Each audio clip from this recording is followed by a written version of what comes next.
Добрый день, уважаемый Егор Афанасьевич, добрый день, аудитория информационного сайта ЯСЯ, телеканала НВК «Саха». Сегодня мы записываем очередной выпуск программы «Главный вопрос» с главой республики Егором Борисовым. Тему для наших выпусков, для наших программ подсказывают сами читатели. Они задают вопросы на сайте ЯСЯ, и потом после экспертного отбора вопросов мы ставим эти вопросы на голосование, и победивший вопрос ложится в основу нашей программы. Тема сегодняшней передачи, Егор Афанасьевич, бренд «Сделано в Якутии» и в широком смысле поддержка местного товаропроизводителя, развитие этой отрасли. Предлагаю поговорить на эту тему. Мы уже подводим итоги 2016 года и еще раз убеждаемся о том, что в целом по республике положительные тенденции роста экономики сохраняются. Валовой региональный продукт в целом растет, инвестиции в экономику тоже растут, финансовые показатели крупных предприятий тоже неплохие, налоговые платежи в бюджет тоже выросли. То есть, основные параметры требуемые, они выполняются. И на этом фоне есть определенная проблема, это связано прежде всего с сельскими районами, или там, где отсутствует крупная промышленность. И там и доходы ниже, и, соответственно, районы по валовому продукту тоже намного отстают. В связи с этим возникает вопрос, а как быть дальше? Мы до сегодняшнего дня, когда стратегию разрабатывали, всегда, когда определяли, то мы, конечно, базировались на крупную промышленность. Это абсолютно правильная позиция была, потому что то, что сегодня мы формируем бюджет, потом оказываем нашим людям, другим отраслям, это идет через налоговые доходы, значит, мы правильно формировали политику, чтобы налоговую базу усилить. Но бесконечно так продолжаться не может, потому что проблема занятости людей, проблема доходности людей, которые живут не в промышленных районах, она актуализируется и обостряется. Поэтому сегодня, когда мы приступили к разработке стратегии о развитии республики, мы все-таки одним из приоритетов впервые при разработке стратегических документов подняли вопрос о развитии местного производства. Можем ли мы развивать местное производство? Возможности такие есть или нет? То, конечно, надо сказать, что такие возможности в республике есть. Но, например, так называемые брендовые у нас есть товары, которые всегда как-то предполагали у потребителя качество соответствующее, вид хороший, и, соответственно, понимает потребитель, что это сделано в Якутии. Ну, например, скажем, есть у нас в Москве сеть магазинов ювелирных, которая называется «Бриллиант Якутии». Хотя там мало товаров, которые производятся непосредственно не в Якутии, но бренд сам по себе, да, он присутствует, и люди туда тянутся, потому что надеются, что товар сделан в Якутии. Или наша рыба, которая сегодня тоже, белорыбица, которая не организована, но доходит до Москвы, и в ресторанах или в магазинах даже сегодня появляется. Да. И людям очень нравится эта рыба, и все спрашивают, где якутская рыба, где, то есть это определенный бренд есть. Ну и, соответственно, у нас есть и другие направления по услугам, по продуктам. Если наши сельхозтоваропроизводители едут на выставках центральных, в частности, осенняя ярмарка ВДНХ, каждый год уже около 20 лет принимает участие на этой выставке. Постоянно посетители сразу спрашивают, а где якутский товар, где якутские продукты, колбаса, копченость и так далее. И все там уже определенный бренд появился. Такое понятие, появление брендовых товаров, сегодня появляется еще в меховых изделиях, в унтах, одежде. То, что сделано в Якутии, нравится людям. То есть мы вот это понятие должны расширять.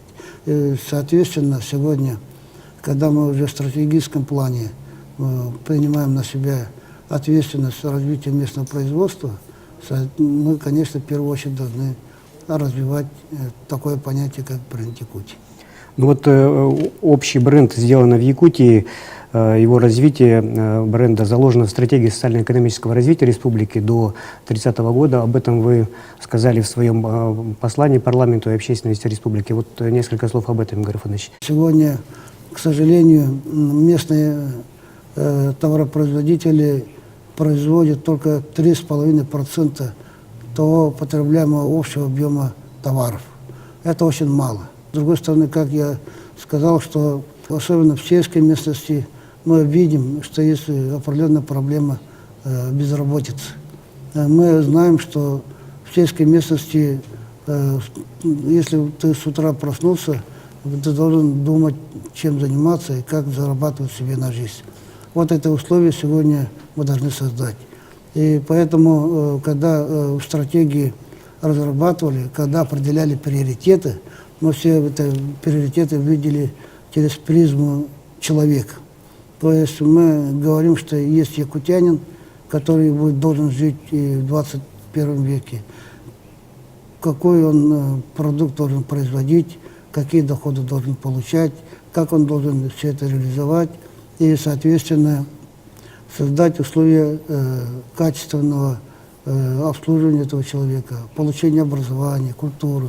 Все это в совокупности присматривается, но при этом экономической базой всегда мы раньше считали крупную промышленность. А крупная промышленность это сегодня дает в основном доходы от промышленного района. Поэтому одним из главных источников в будущем, мы считаем, должно стать местное производство. Вот почему сегодня в стратегии как приоритет это определено и разработано, и мы уже задачу поставили. Якутия сегодня такой регион, что просто взяли и придумали какой-то проект и реализовали, такое невозможно. Мы можем здесь производить автомобили, мы можем здесь производить какие-то другие производства, в частности, перерабатывать нефть в больших объемах, потому что производство на месте. Но, с другой стороны, если мы будем думать конкурировать, продаваться где-то продукции за пределы республики, уже не можем. Потому что очень сложная транспортная схема, определенные ограничения, они наращивают себестоимость продукции, которая становится неконкурентоспособной. Поэтому мы должны выбрать такие производства, которые должны определить, скажем, конкурентную возможность и с меньшими транспортными затратами. Вот, например, мы алмазы добываем. Алмазы добываются, потом реализуются с меньшими транспортными затратами. Алмазы непосредственно на производстве используют большие, например, затратную технику. Но когда продукция появляется, просто мешки положили, увезли, никаких транспортных расходов. Высокая добавленная стоимость. Да, то есть себестоимость. Да.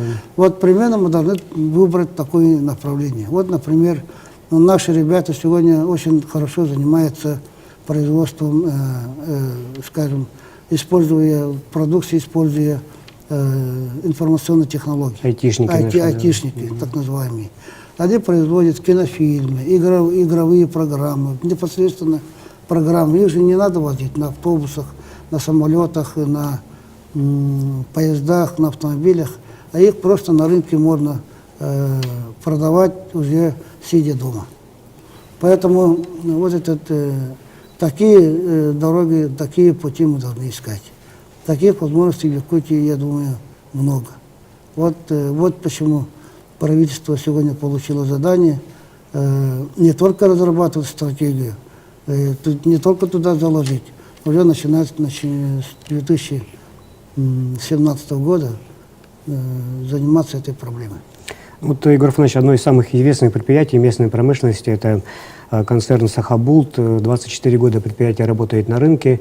Недавно была представлена, вот журналисты наши тоже ходили, новая коллекция, новые разработки из гидрофобной замши, куртки. Красиво выглядит изделие, в принципе, модно, современно, эксклюзивно, необычно даже не верится, что у нас в республике такое можно производить. Но стоимость достаточно высокая, то есть вот куртка, например, стоит до 70 тысяч, это выше, чем там стоимость, скажем, пуховиков хороших, фирменных. Люди скорее пойдут на рынок, купят там китайские унты, к примеру, да, или там еще что-то, чем продукцию, качественную продукцию местного товаропроизводителя. Какие здесь есть пути для снижения стоимости, себестоимости и стоимости продукции конечной? Сахабот, который имеет хороший опыт, кстати, в течение 24 лет они производили продукцию, мало кто, может быть, даже знал в нашей Якутии. Продукцию они производили и пытались реализовать за пределами республики, и раньше, и сегодня. Но, к сожалению, то оборудование, которое завезено 24 года назад, итальянское оборудование, оно устарело. И на этой устаревшей оборудовании сегодня работает эта компания. А устаревшее оборудование – это дополнительные затраты. У нас очень дорогая электроэнергетика. Это болезнь для всех предпринимателей. Поэтому мы давно работаем и с руководством страны, и непосредственно энергетиками, чтобы тарифы снизить. И недавно все-таки добились, что вышел закон по энергетике, где учитывается то, что Дальний Восток должен иметь, то есть средние тарифы, как в целом по Российской Федерации. И этот закон должен работать уже с начала 2017 года. И мы сегодня думаем, как запустить этот закон в условиях Якутии. Это тоже одно из направлений, где мы должны удешевить в целом себестоимость продукции не только в Сахабуте, во всех направлениях. Дальше у нас очень дорого получается сырье, и притом сырье некачественное. В результате тоже себестоимость у Сахабута растет. Если мы шкуры скота, там, те добытых, скажем, волка и так далее, если посмотреть, то они очень качество желают быть лучше. Почему? Потому что стреляют из ружья. Или там качество шкуры скота, например, оно связано с болезнями скота.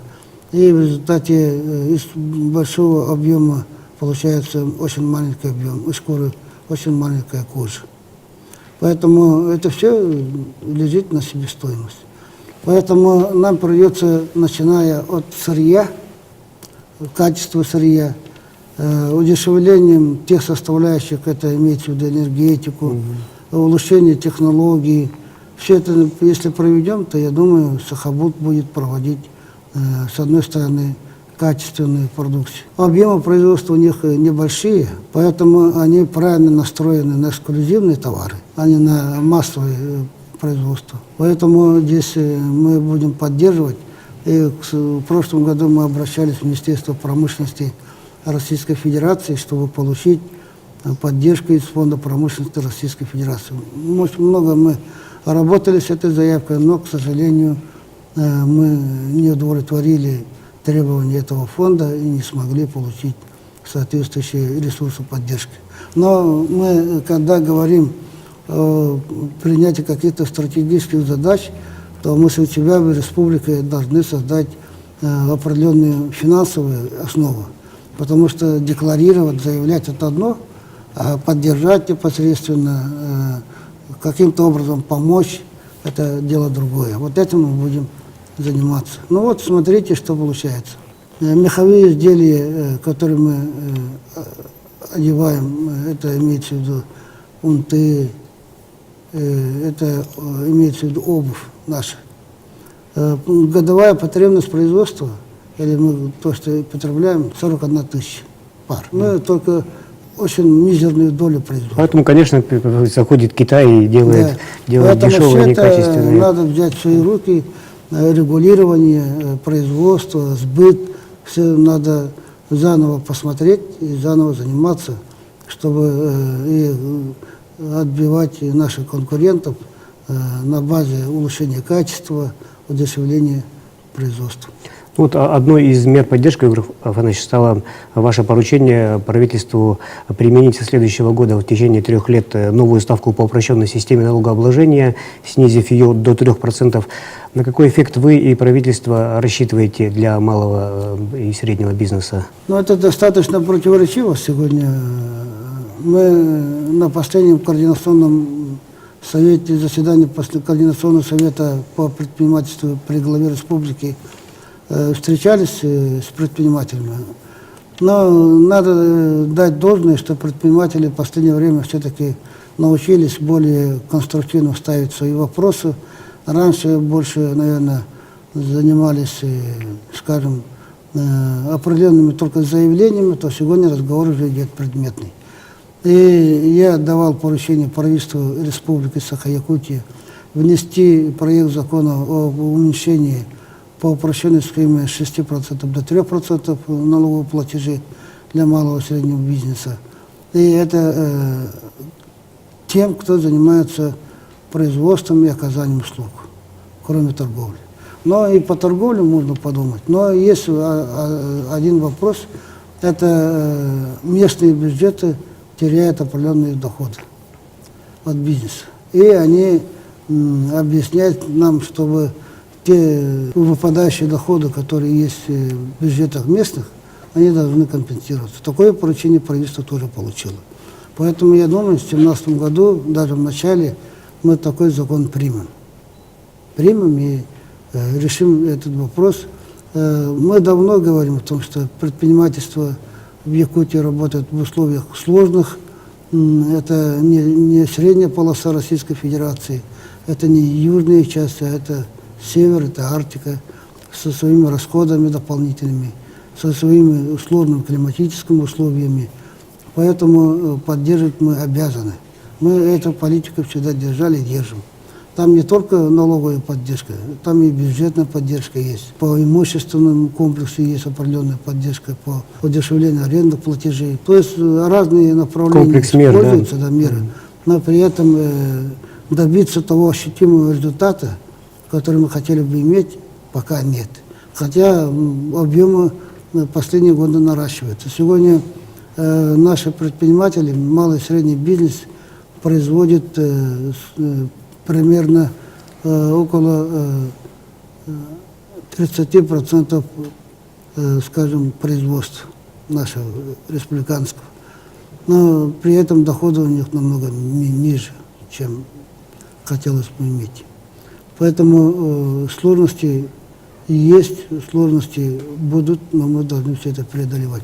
Потому что мы, когда говорим о развитии местного производства, мы прежде всего должны базироваться на малый и средний бизнес. Игорь Рафаэльевич, прокомментируйте, пожалуйста, ситуацию в гранильном и ювелирном производстве. Вот вы немножко об этом уже сказали, что в свое время у нас получили развитие бренды, которые вышли на российский, даже на международный уровень. Но сейчас ситуация в этом году и в прошлом, она непростая. Мы знаем, что вас это заботит, беспокоит, поскольку все-таки алмазы добываются здесь, и вроде бы как и здесь все должно и переработка, и конечный продукт. Но здесь как бы есть определенные проблемы. Мало можно назвать успешных якутских предприятий, которые на этом рынке работают и действуют. Ювелирные товары, граненые бриллианты, они относятся к товарам роскоши. Премиум класс. Товары роскоши, когда они находят рынок, тогда, когда доходы повышаются. А когда доходы останавливаются или снижаются, то на товары роскоши спрос сразу снижается. И мы это чувствуем. И в результате, например, мы по сравнению с 2015 годом по алмазно-гранильной промышленности по объему сокращается примерно на 40%. Примерно 65 миллионов долларов в этом году будет объем огранки. Или ювелирные изделия тоже сокращаются, более 30% сокращается объем производства, примерно это будет 1 200 000 000 рублей. Это мало. У нас в Якутии на это производство можем наращивать достаточно больших объемов. И мы летом советовались и договаривались, что будем искать пути поддержки, пути возможности развития ювелирной промышленности. И над этим озадачены теперь многие ювелиры. Я со многими общался. И в начале года мы обязательно встретимся и определим, по какому пути двигаться. Главная проблема сегодня не в дизайне, главная проблема не в производстве, потому что наши умеют. Научились делать. Научились делать. Они умеют, скажем, дизайны делать по соответствующим рынкам. У нас мастера появились, эксклюзивные товары производят, на которых все смотрят, даже на высоком мировом уровне. Но главная проблема у нас это сбыт продукции. Мы пока не научились сбывать свою продукцию. Поэтому нам придется при всех определенных сложностях консолидироваться и создавать единую систему сбыта ювелирных изделий. Иначе вот как раз здесь должен сыграть бренд, сделанный в Якутии. Или это связано, скажем, или бриллиантами, или ювелирами Якутии. Вот этот бренд мы должны ее продвигать на мировой уровень. В этом случае производство должно расти. Ну, это очень важное заявление, Егор Ифанович, потому что действительно эта отрасль сильно зависит от конъюнктуры рынка. Да. Вот идет кризис и в стране, и в мире, и объем приобретения этих изделий снижается, и, соответственно, страдает отрасль, конкретные предприятия, конкретные люди, задействованные в этом. Я предлагаю к хлебу насущному вернуться от бриллиантов. Вот, якутяне отмечают, жители Якутска, люди, которые сюда приезжают, что полки наших магазинов, в принципе, полны местной продукции, то есть мясо, молоко. Переработкой этой продукции занимаются кооперативы в Намском, Хангаласском, Горном, Заречном районах. Ну, вот можно ли сказать, что вот этот агропояс вокруг Якутска, он уже в большой степени сформирован, и с другой стороны город растет, и потребности города в продукции местного производства тоже растут. Какие здесь пути вы видите, Егор Ифанович?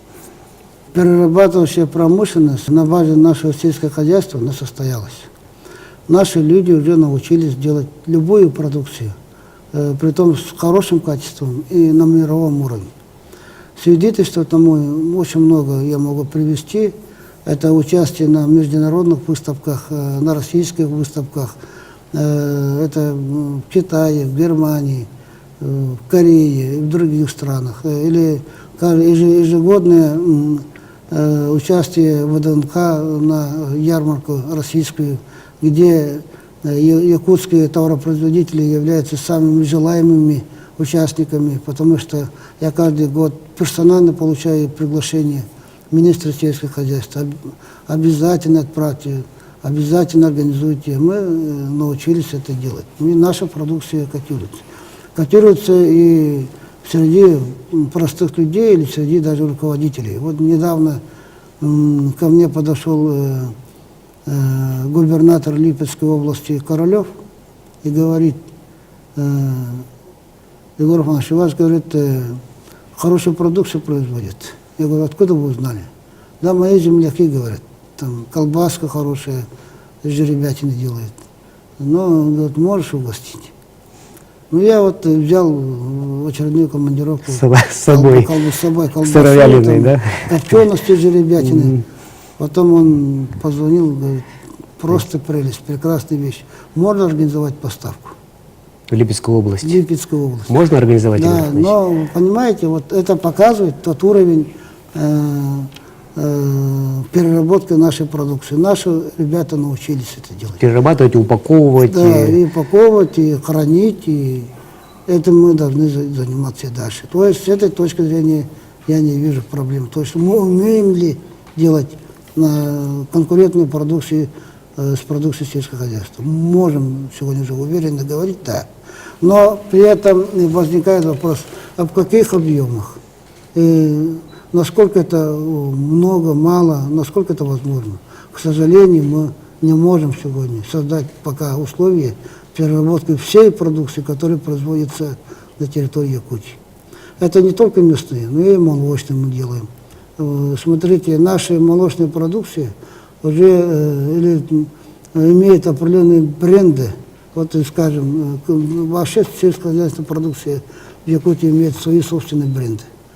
Караси кобяйские, там, молочные это амгинские, мясные это чуравчинские. Понимаете? Хлеб немигинский. Да, хлеб немигинский. Вот это все дает определенное вот понятие, что мы можем создавать брендовые продукты. Поэтому сегодня с точки зрения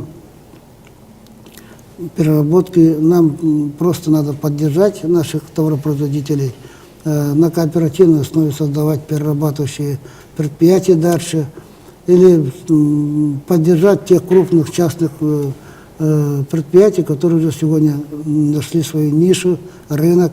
Вот, там, например, с КПК «Тюмень», который возглавляет Аял Макаров, чемпион мира по спортингу. У нее продукция абсолютно качественная.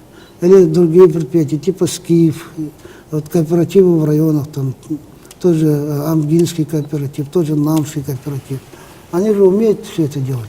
Вот мы на базе этого должны создать определенный вот это, объем уже. Надо наращивать объемы, чтобы их реализовать не только в пределах республики, и за пределами. Потому что Якутия сегодня славится.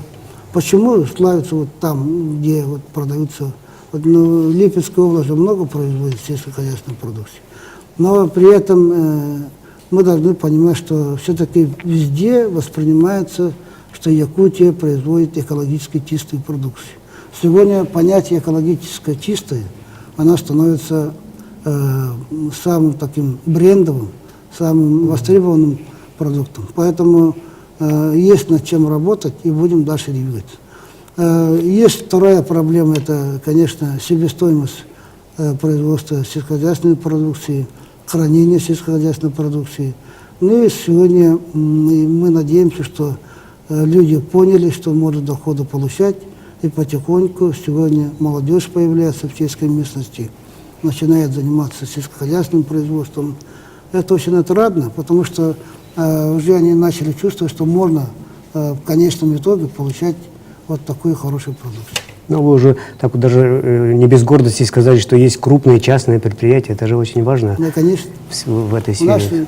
Да, трудно, сложно. Есть у нас оппоненты, которые только плохое ищут, только плохое рассказывают. Но у нас больше хороших опытов, больше хорошего, то, что делается в республике. Семейные предприятия есть, Да, которые конечно.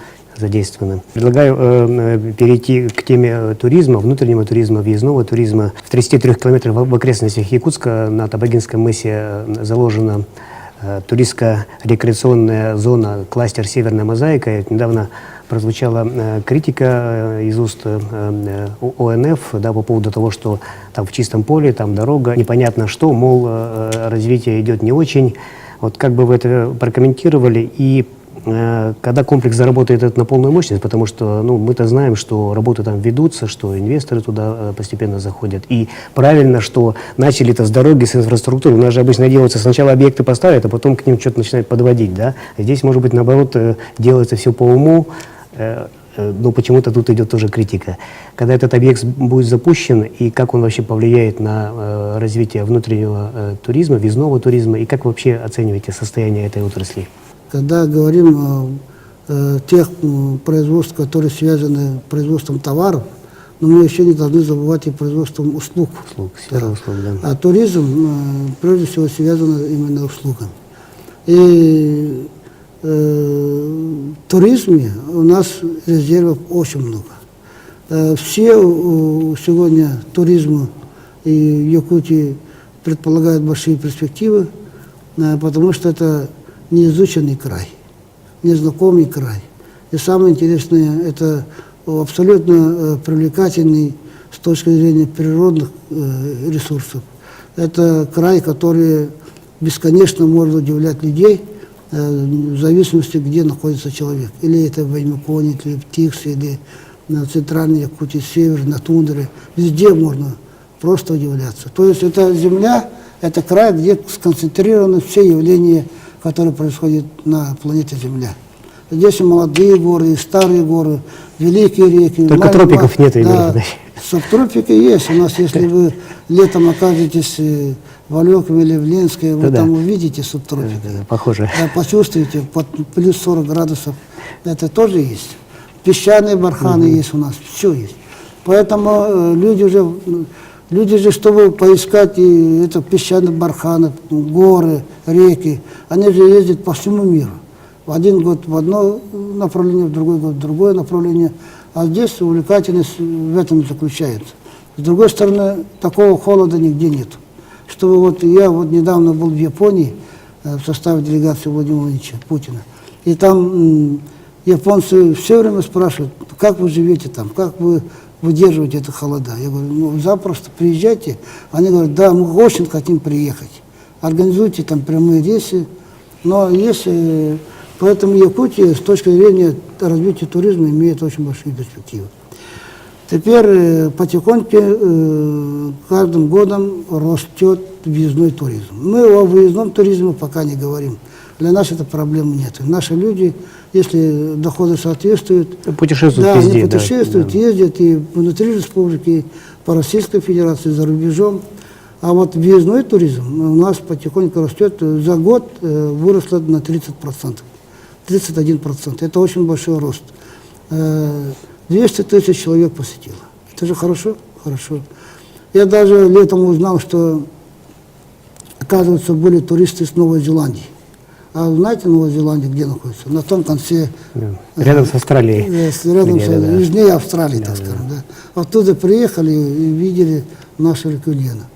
То есть все это в совокупности создает тоже базу, что нам надо заниматься. Но есть определенные ограничивающие факторы. У нас, к сожалению, нет инфраструктуры. Простых гостиниц нет. Чтобы мы иностранцев хорошо принимали, чтобы зарабатывали хорошие доходы, нет хороших гостиниц. Нет хороших гостиниц и в самом Якутске, нет гостиниц и в районах, где в Имаконе, там, еще где-то. Поэтому этим нам придется заниматься. Это тоже это была тема разговора с правительством. Вот теперь вернемся к северной мозаике. Да. Пресловутому Тавагинскому мысу. Это Тавагинский мыс стало камнем преткновения по всем вопросам, так скажем. Поэтому, в частности, вот по туристско-рекреационному кластеру там проводится очень большая работа. Мы совместно с Федеральным агентством по туризму реализуем проект создания инфраструктуры. И уже 154 миллиона рублей там вложено. И еще примерно столько же мы должны вложить на газификацию, на электроэнергию, на дороги. Но основные работы завершаются. И сегодня там работа со стороны частников, которые должны участвовать в создании этого кластера, тоже работы начались. Просто тот, кто выступает, они обычно выступают по тормозному радио, они не проверяли это дело, они не ездили туда, они не знают, где находится Тавагинский мыс. Выступал-то человек, который совсем никакого отношения к Якутии не имеет. Ну, наверняка у нас же любят писать там, письма, жалобы, а работа там ведется. Или кто-то кого-то лоббирует, кто-то чего-то делает. Поэтому у нас таких разборок много. Но при этом мы должны говорить, что освоение этого туристского и рекреационного кластера идет пока по плану. Но будем создавать привлекательный район. Я думаю, наши частники возьмутся и дальше. Последующий 17-18 год там уже туристы будут появляться. Но у нас есть здесь тоже брендовые такие направления. Вот мы хотим воспользоваться и там, насколько возможно, разместить тот проект, который связан с мамонтовой фауной. Получится, мы там разместим. Не получится, в другом месте сделаем. Или мы там хотим показать особенности Якутии в зимнее время и летнее время. В летнее время показать особенности, связанные с, например, вечной мерзлотой, нашей зимой. Летом показать. Это очень важно, поэтому проекты там очень хорошие есть. Идеи неплохие, поэтому мы этот проект будем реализовывать, деньги дальше будем вкладывать и решим этот вопрос. Недавно был руководитель агентства Олег Сафонов. Он съездил, посмотрел, остался очень доволен. Но они же, получается, контролируют исполнение федеральной целевой программы.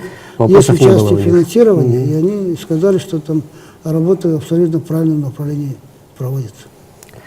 Хорошо, Игорь Иванович, мы сегодня поговорили с вами о развитии местной промышленности, о развитии сферы услуг, о переработке продуктов питания, о создании внутренних рынков сбыта, внешних рынков сбыта, чтобы бренд, сделанный в Якутии, продвигался, в широком смысле бренд продвигался.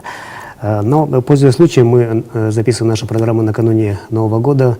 Хотелось бы, чтобы вы сказали несколько слов якутянам, нашей аудитории сайта Ясия и канала НВК Саха.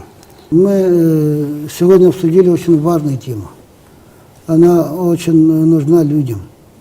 И прежде всего я, конечно, обращаюсь к правительству, министрам республики, чтобы они понимали эту задачу и повседневно занимались этой проблематикой. Надо поддержать наших людей. Мы сегодня должны делать все возможное, чтобы не декларировать, а конкретно принимать меры по поддержке, специальный фонд создавать под поддержку развития местного производства. Все это мы сделаем. Мы должны сегодня обратиться к нашим людям, чтобы они поверили этому направлению и взялись смелее, чтобы реализовать этот проект, который у каждого есть. Ну а что касается наступающего Нового года, конечно, мы сегодня подводим итоги года везде и всюду, и в семье, и в трудовых коллективах, и в целом по республике. Республика завершает год неплохо. Мы по валовому региональному продукту, по инвестициям в экономику, по финансовым результатам предприятий показатели лучше, чем в прошлом году. То есть тенденция роста экономики сохраняется, несмотря на трудности, которые связаны с санкциями по отношению к Российской Федерации, с трудностями доступности к финансовым ресурсам. Поэтому определенная база развития и в этом году заложена. Поэтому у нас уверенность в будущем не теряется, она есть, и она еще будет крепче. Поэтому, прежде всего, хотел бы поздравить с завершением успешного этого 2016 года в целом по республике. Я надеюсь, что во многих семьях, коллективах этот год был тоже успешен. И хотел бы поздравить с наступающим 2017 годом, годом Красного Петуха. И самое главное, что мы в этот Новый год перед собой ставили новые задачи, более уверенные, более светлые. И, конечно, чтобы это поставленные задачи в 2017 году были осуществлены. Я поздравляю с наступающим праздником всех. Я сегодня с оптимизмом смотрю о том, что якутяне делают очень много, относятся к делу очень серьезно, очень добродушно, очень ответственно. И это нас радует. Поэтому и решаются те задачи, которые перед собой мы имеем. Проблем много, вопросов много, которые мы должны вместе решать. И мы в эти праздничные дни наберемся силы, все это решим. Ну, самое главное, Игорь Иванович, что вы, как первое лицо республики и правительства, понимаете, что во главе всех, чтобы решить все проблемы, то есть ориентир — это человек, это его нужды, его настроение, если угодно, его эмоции. Это очень важно. Спасибо, что вы сегодня были в нашей студии. Ждем вас в следующем году. Вам тоже удачи, всего хорошего, крепкого здоровья, настроения, хороших позитивных эмоций в вашей многотрудной работе. Спасибо. До свидания. Спасибо. Это был заключительный в 2016 году выпуск программы «Главный вопрос». И мы в нашей студии говорили с главой республики Егором Афанасьевичем Борисовым о развитии местного производства, о бренде «Сделано в Якутии». Мы с вами увидимся уже в следующем 2017 году. И наша программа, ее творческий коллектив желает нашим зрителям, нашим читателям всего хорошего в наступающем 2017 году. Счастья, удачи, любви, успехов, здоровья. Будьте с нами. Всего хорошего.